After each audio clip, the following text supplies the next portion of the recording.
In a vast, dense jungle lived two powerful creatures, a lion and a tiger.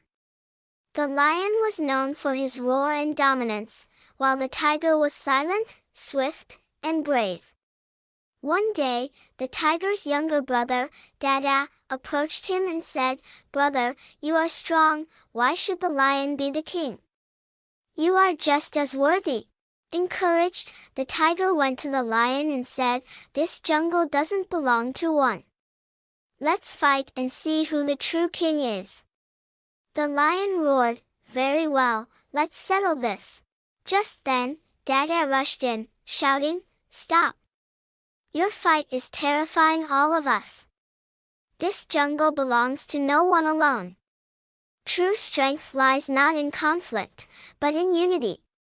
The lion and the tiger paused and realized that Dada was right. They stopped fighting and agreed to rule the jungle together in peace. From that day on, the jungle became a place of harmony, where all the animals learned that real power lies in friendship and cooperation.